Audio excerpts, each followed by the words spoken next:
할렐루야. 풍요로운 교회를 찾아와 주신 모든 분들을 주님의 이름으로 환영하고 축복합니다. 저는 오늘 여러분들과 함께 내면의 모습까지도 라고 하는 말씀의 제목으로 함께 은혜의 말씀을 나누고자 합니다. 지난 시간의 말씀을 잠시 요약해 본다면 하나님의 심판은 모든 사람에게 동일하게 공평하게 주어진다라는 말씀을 드렸었고요. 따라서 선택받은 하나님의 백성에게 가장 중요한 것은 복음을 선포하는 것이다 라는 말씀도 드렸습니다. 그래서 하나님을 믿는 모든 백성들에게는 주어진 사명이 있고 그 사명 때문에 존재한다 라는 말씀을 함께 드렸습니다.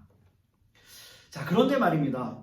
유대인들은 아직도 미련을 버리지 못하고 있는 모습입니다.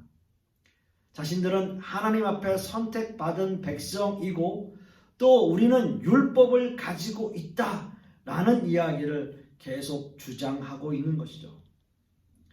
바울 사도는 이렇게 이야기합니다.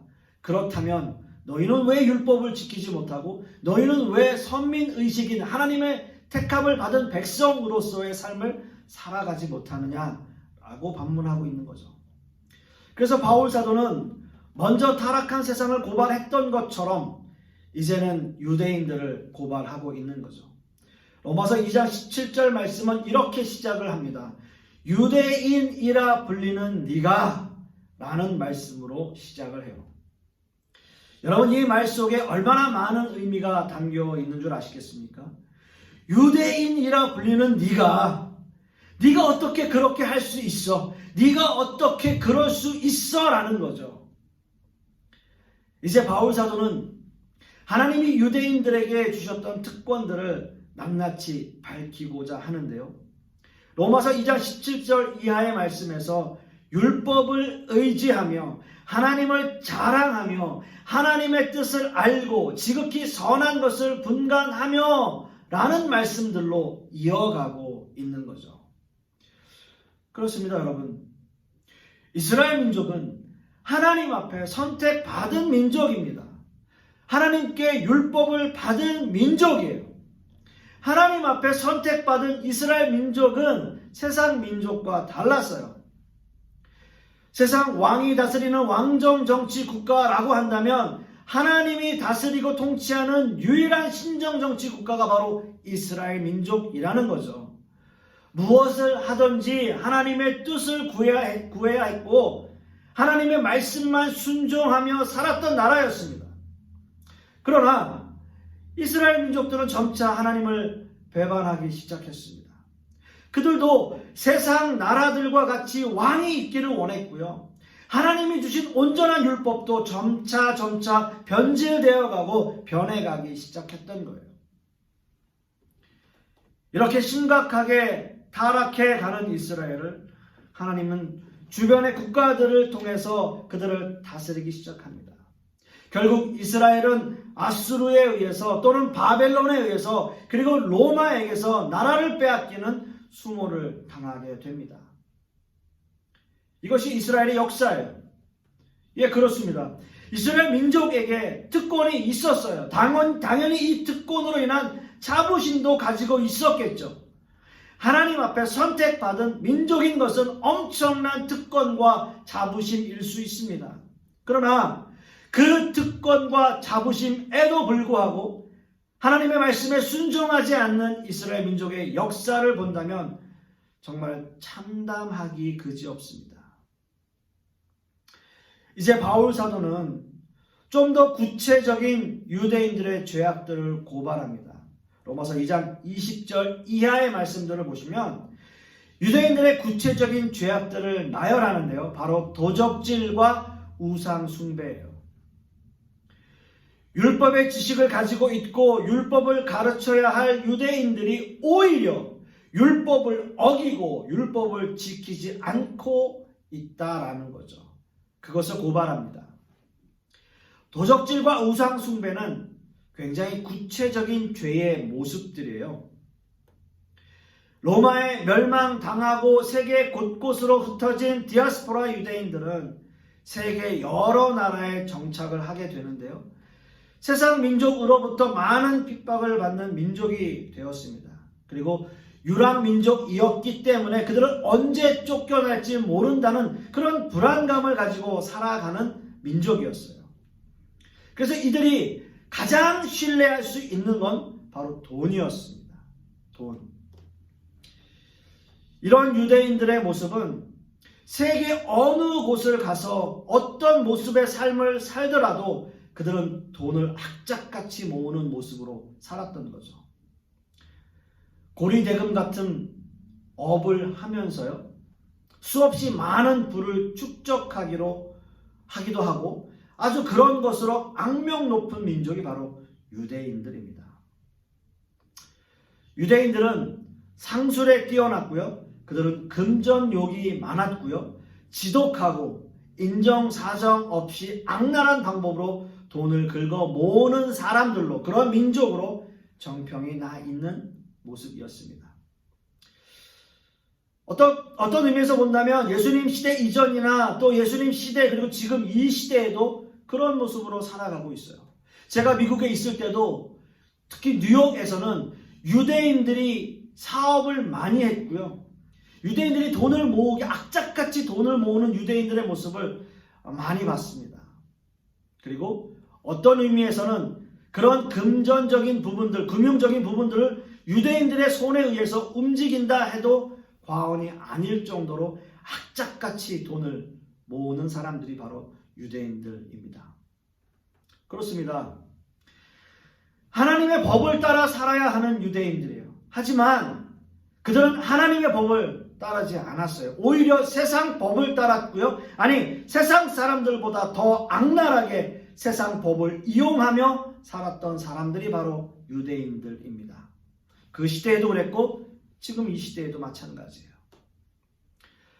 바울 사도는 이것을 책망하고 있어요. 어떻게 도적질 하지 말라고 하는데 너희들이 더 도적질을 하느냐? 라는 말을 합니다. 또 한 가지 바울 사도가 고발하는 것은요, 바로 우상 숭배의 모습이에요. 우상 숭배. 이 우상 숭배는 이스라엘 민족에게 뿌리 깊은 죄악입니다. 여러분 한번 상상해 보세요. 하나님 앞에 선택받은 민족이에요. 하나님 앞에 선택받은 백성이에요. 근데 우상 숭배를 한다라는 것, 어떤 의미에서 이해가 가지 않아요. 하나님이 유일신이신데 어떻게 다른 신을 섬기지? 라는 생각할 수 있어요. 그러나 이것이 그들에게 뿌리 깊은 죄악이었다라는 것. 그래서 오카노 목사님은 이런 표현을 쓰셨는데요.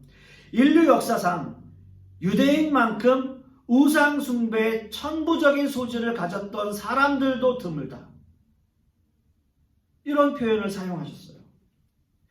하나님 앞에 선택받은 이스라엘 민족이, 하나님의 백성들이 하나님이 유일신임에도 불구하고 뿌리 깊이 우상 숭배를 저지르는 천부적인 소질을 가지고 있었다. 정말 이건 아이러니하지 않습니까? 이스라엘 역사를 보더라도 그들이 어려움을 겪는 원인은 다름이 아니라 이 우상 숭배의 문제였습니다.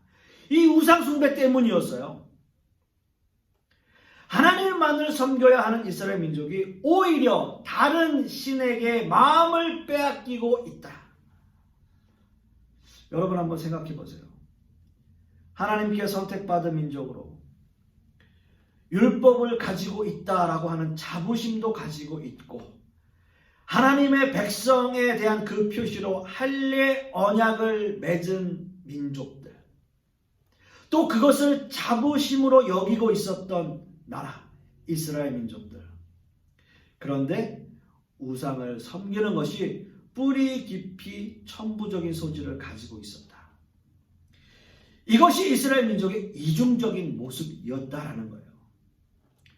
오늘 보면 22절 하반절 말씀에도 우상을 가증히 여기는 네가 신전 물건을 도적질하느냐? 라고 말해요. 우상을 가증히 여겨야 하는 네가 신전 물건을 도적질하느냐? 라는 거죠. 그 당시 이스라엘 민족은 겉으로는 우상을 멸시하고 싫어하는 것처럼 보이다가도 조금만 여유가 생기면 우상 쪽으로 눈길을 돌렸어요.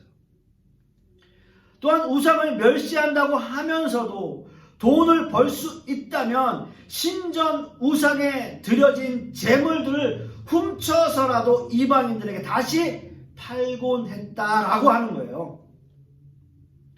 이것이 바로 이스라엘 민족의 모습이었습니다. 바울 사도는 이런 이스라엘의 모습을 하나님 앞에 고발하고 있는 거예요. 그것을 고발하고 있어요. 로마서 2장 24절 말씀에도 보면 기록된 바 하나님의 이름이 너희 때문에 이방인 중에서 모독을 받는도다. 하나님의 이름이 너희 때문에, 너희 유대인들 때문에 모독을 받는도다. 여러분, 이것이 얼마나 부끄러운 모습입니까? 얼마나 부끄러운 모습입니까? 이 말을 들어야 하는 이스라엘 얼마나 부끄러울까요?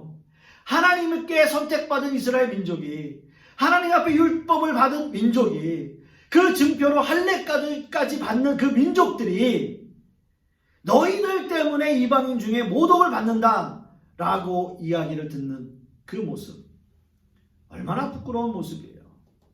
여러분 한번 생각해 보세요. 상상해 보세요. 나 때문에 내 아버님이 부끄러움을 당하신다. 여러분, 그 심정 어떤 심정일까요? 생각해 보세요. 정말 참담한 심정 아니겠습니까? 저는 미국에서 7년간 담임 목회를 했습니다. 사우스베이 사랑의 교회라는 이름을 가진 교회였어요. 남가주 사랑의 교회에서 분리 개척된 교회고요. 제가 2대 담임을 했습니다.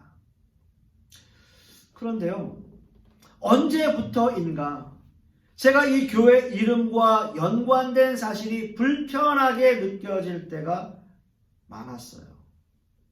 사랑의 교회.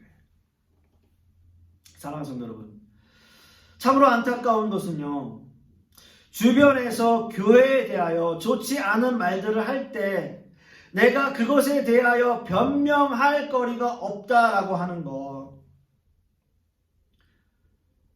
너무나 슬퍼요. 너무나 참담하고, 그 말이 다 맞을 때, 그래서 내가 반박할 어떤 이유와 어떤 것을 내밀지 못할 때, 교회 때문에, 우리 때문에 예수 그리스도의 십자가가 무시당하는 그 느낌, 우리 때문에, 지금 이 시대의 교회 때문에 하나님의 이름이 모독을 받는 그 느낌, 그 무시당하는 그 느낌, 여러분, 참 우리는 그런 시대를 지금 살아가고 있습니다. 참 힘들고 어려운 시대를 살아가고 있어요. 특히나 지금의 이런 어려운 상황들 속에 교회들이 일어나는 그런 모든 일들 참 어려워요. 예수 그리스도의 십자가의 피로 세워진 이 땅에 유일한 희망인 교회가 그 의미를 잃어가고 있다라고 생각할 때 목회자의 한 사람으로 너무나 슬프다는 거죠. 여러분, 이제 우리 한 사람 한 사람은 정말 우리 한 교회라도 정신 차리고 이 세상을 정말 똑바로 살아가야 된다라는 거예요. 이제 우리는 이 세상도 마찬가지예요. 지금 이 시대에 이야기하는 게 뭡니까? 이 포스트 코로나를 어떻게 대처하고 어떻게 극복해 나갈까, 그것을 지금 고민하고 있어요. 이제는 이전 시대처럼 정말 평범한 일상들이 우리에게서 사라진다라고 이야기해요. 이제는 이 코로나 때문에 많은 사람들이 힘든 시간들을 계속 겪어 나가야 된다라고 이야기해요. 그래서 포스트 코로나를 걱정해요. 그런데요, 교회 역시도 마찬가지예요. 이 교회 역시도요, 포스트 코로나를 심각하게 고민해야 할 시기가 왔어요. 이렇게 영상으로 드려지는 이 예배가 우리에게 더욱더 익숙해져서 혹시 무교회주의나 파라철치가 더 유행하진 않을까 걱정이 돼요. 우리는 이 교회 역시도, 이 시대의 교회들 역시도 포스트 코로나를 심각하게 고민해야 할 시기라는 거예요. 여러분, 기억하십시오. 하나님의 이름이 너희 때문에 이방인 중에서 모독을 받는도다. 이 말씀 우리 마음밭에 온전히 좀 사무치게 기억되어야 돼요. 우리는 이렇게 되지 않으려고 노력하는 교회가 되어야 됩니다. 우리는 이렇게 되지 않으려고 노력하는 그러한 성도 한 사람 한 사람이 되어야 돼요. 그렇게 되기를 소망합니다. 오히려 하나님의 이름 때문에 우리 때문에 하나님의 이름이 영광을 받으시는도다. 이러한 모습이 되어야 하지 않겠습니까? 우리 때문에, 우리 교회 때문에 하나님의 이름이 높임을 받습니다. 정말 저는 이런 모습이 되기를 소망합니다. 또한 마지막으로 바울 사도는 오늘 본문 말씀을 통해서 유대인들에게 또 한 가지 하고 싶은 말이 있었어요. 유대인들이 어떤 모습의 유대인들이 되어야 될까? 이 말씀을 지금 이 시대로 살아가는 저와 여러분들에게 적용한다면 하나님은 지금 우리에게 어떤 그리스도인이 되기를 바라시는 것일까라는 거예요. 바울 사도가 유대인들에게 너희는 이러이러한 사람이 되기를 원한다라고 이야기하는 것처럼 지금의 이 시대의 크리스찬들도 바로 그 말씀을 통해서 이러한 모습으로 살아가기를 바라는 거죠. 오늘 그 본문 28절과 29절 말씀을 보면 무릇 표면적 유대인이 유대인이 아니요 표면적 육신의 할례가 아니니라. 오직 이면적 유대인이 유대인이며 할례는 마음에 할지니 라고 말씀하고 있습니다. 여기서 표면적이라고 하는 말은 겉으로 라는 뜻이에요. 곧 겉으로 드러나는 모습만으로 유대인이라고 할 수 없다라는 말씀이고요. 또한 이면적이라는 말씀의 의미는 내적으로 라는 뜻입니다. 즉 겉모습의 유대인뿐만이 아니라 내적으로도 유대인이어야 진정한 유대인이다 라는 말씀의 뜻입니다. 이스라엘 민족은 그야말로 하나님 앞에 선택받은 하나님의 백성이며 아브라함의 자손들입니다. 그리고 하나님께서 아주 고귀한 율법을 주셨고 언약의 표로 할례를 받았습니다. 여러분 이거는요 정말 대단한 거예요. 이건 엄청난 은혜입니다. 그러나 그럼에도 불구하고 이스라엘은 위선과 자부심 그리고 득권의식을 가지고 있었습니다. 바울 사도는 이것을 비판해요. 아무리 하나님 앞에 선택받은 선민의식이 있고 율법과 할례가 있다 하더라도 그런 겉모습으로는 진정한 하나님의 백성이 아니라고 말하고 있는 거예요. 중요한 건 뭡니까? 중요한 건 바로 내면이에요. 자신의 내면, 그 내면의 모습까지도 하나님의 백성으로 부족함이 없어야 한다라고 하는 겁니다. 진정한 그리스도인은 내면에서 시작하는 거예요. 겉모습뿐만 아니라 우리 안의 내면까지 진정한 크리스찬이어야 한다는 거죠. 사랑하는 성도 여러분, 과연 우리의 모습은 어떤 모습입니까? 여러분은 내면 깊숙이 그리스도인이며 하나님의 자녀된 모습입니까? 오늘 본문의 제목처럼 정말 우리의 내면 깊숙한 곳까지 우리가 그리스도인, 크리스천입니까? 우리의 일상을 한번 점검해 보십시오. 세상 속에서 살아가는 우리의 모습들을 한번 점검해 보십시오. 나는 세상의 그 모습 속에서 그리스도인의 모습으로 살아가고 있는가 내 자신을 한번 살펴보십시오. 여러분 이렇게 함께하는 공동체 안에서는요. 이런 공동체 안에서는 우리의 내면의 모습을 좀 속일 수가 있어요. 우리 안에 어떤 마음을 품고 있다 하더라도 그 공동체 안에서는 좀 좋은 모습들만 보이려고 그렇게 마음 먹고 행동하는 사람들이 많아요. 또 교회에 나오면 왠지 좀 거룩한 모습으로 있어야 할 것 같고요. 또 사람들 역시도 좀 거룩한 사람들이 모이는 그런 모임처럼 우리가 생각이 되고요. 그래서 우리가 함부로 교회 안에서는 잘 행동을 안 하게 됩니다. 그런데요.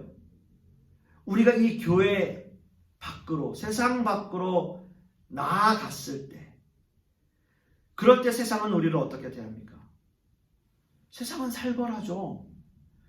교회에서처럼 행동하면 세상에서 우리는 바보 취급받을 수밖에 없어요.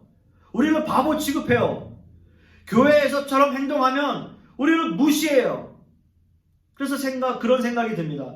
내가 세상에서 살아남으려면 적어도 세상 사람들처럼 행동하거나 아니면 그 사람들보다 더하게 행동해야 된다라는 생각을 하게 돼요. 어떤 의미에서 유대인들도 그랬을 겁니다. 율법대로 살려고 하니까 세상에서 견디기가 어려운 거예요. 너무 힘든 거예요. 그래서 유대인들 스스로 포기하는 거예요. 삶의 현실은 다르니까요. 교회 안에, 공동체 안에서는 모두가 다 한마음이고 한뜻이고 다 좋은 것처럼 보이는데 세상으로 나가니까 세상은 아니에요. 달라요. 세상은 우리를 무시하고 깔보고 우리를 밟고 일어서려고 하는 게 세상이에요. 경쟁이에요. 내가 그 사람 이기지 않으면 그 사람 나 짓밟고 올라가야 되는 게 바로 세상이고 경쟁이에요. 그래서 바울 사도는 이렇게 말합니다. 우리의 내면까지도 그리스도인이 되기를 원한다라는 이야기를 해요. 우리의 내면까지도. 세상이 우리를 그런 모습으로 대하지만, 세상이 나를 힘들게 하지만 그럼에도 불구하고 우리의 내면부터 그리스도인이 되라는 거예요. 사랑하는 성도 여러분, 우리가 진정한 그리스도인으로 사는 것은 세상에 대하여 나를 숨기는 게 아니라 오히려 더 성숙한 모습의 그리스도인이 되기 위해서 노력하는 모습으로 살아가는 거예요. 그래서 세상 사람들이 보기에도 저 사람은 진짜 좀 뭔가 달라. 저 사람은 교회 다니는 사람이라고 하는데 내가 지금까지 봐왔던 기독교인들과 좀 달라. 저 사람은 진짜인가? 저 사람 진짜 그리스도인인가? 라고 그 사람들이 말할 수 있게 되는 거죠. 그렇게 되기 위해 노력하는 거예요, 우리가. 저는 그것이 진정한 모습의 크리스찬이라고 믿습니다. 그래서 우리의 내면 깊숙한 곳부터 우리의 뼛속까지 그리스도인의 모습이어야 된다라고 생각해요. 그렇게 되기를 믿습니다. 처음에는 좀 손해보는 것 같아요. 처음에는 무시당하는 것 같이 보여요. 그래서 힘들고 어려울 수 있어요. 포기하고 싶은 마음도 들 수 있어요. 하지만 우리 가슴 깊은 곳에서부터 우러나오는 진정한 크리스찬의 모습이라면 시간이 흘러가면 흘러갈수록 나의 진심을 보이고 나의 진심을 깨닫고 나를 진정한 크리스찬으로, 기독교인으로 인정해 주게 되는 거죠. 그러한 모습 속에 진정한 기독교인으로서의 보람된 삶이 있어요. 저는 모든 성도님들이 그런 모습에 정말 그들의 내면 깊숙한 곳, 우리의 내면 깊숙한 곳에서부터 우러나오는 뼛속까지 그리스도인이 되기를 간절한 마음으로 소원합니다. 그런데 여러분, 여기에서도 우리가 한 가지 놓치지 말아야 되는 것, 이러한 모습 속에서도 우리가 한 가지 함정이 있다는 것 여러분 꼭 기억하십시오. 세상 사람들이 인정해 준다는 것에 우리가 빠지지 말아야 돼요. 그 함정에 빠지지 말아야 돼요. 우리가 세상에 대하여 진정한 크리스찬의 모습을 보이면서 크리스천으로 인정받는 건 중요한 일이지만 우리의 모습이 세상에 인정받기만을 위한 모습이 아니어야 된다는 거죠. 오늘 이거 보면 29절 하반절 말씀은 그것을 지적합니다. 그 칭찬이 사람에게서가 아니요 다만 하나님에게서니라 라고 말해요. 그 칭찬이 누구에게서요? 사람에게서가 아니라 하나님에게서야 된다는 거죠. 그렇게 말씀하고 있습니다. 그렇습니다. 우리가 진정한 그리스도인의 모습을 보이는 것은 세상에 인정받고 칭찬받으려고 하는 것이 아니라 오직 우리가 바라는 것은 하나님이 우리를 인정해 주시기를 바라는 거예요. 그것으로 족한 거예요. 하나님이 나를 택해 주셨고 나는 세상 가운데서 그리스도인의 모습을 보이면 그걸로 족한 거예요.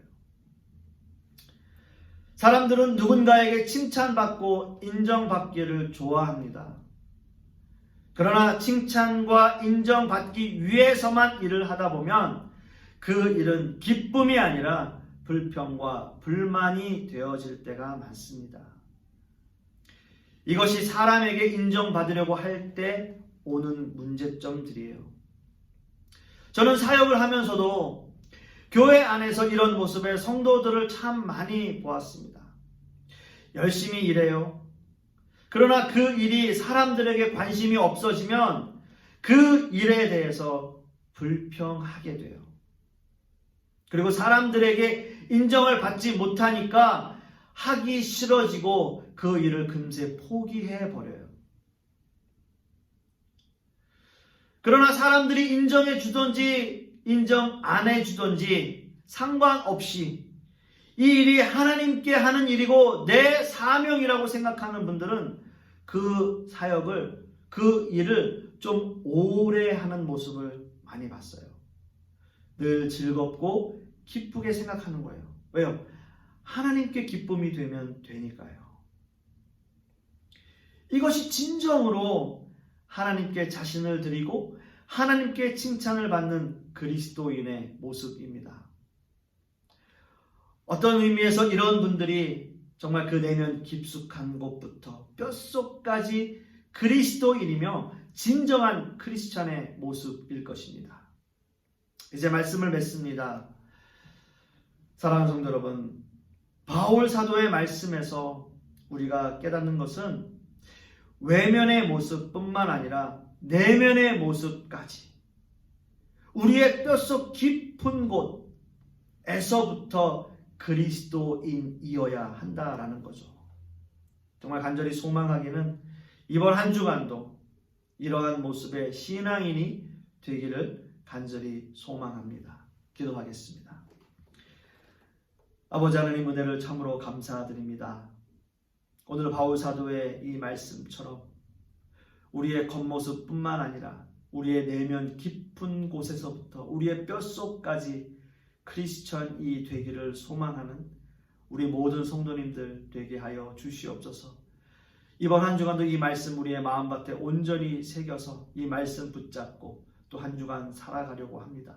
세상 가운데서 승리하는 한 주간 되게 하여 주시옵시고 하나님의 자녀다운 모습으로 살아가는 성숙한 그리스도인의 모습으로 살아가는 우리들 되게 하여 주시옵소서.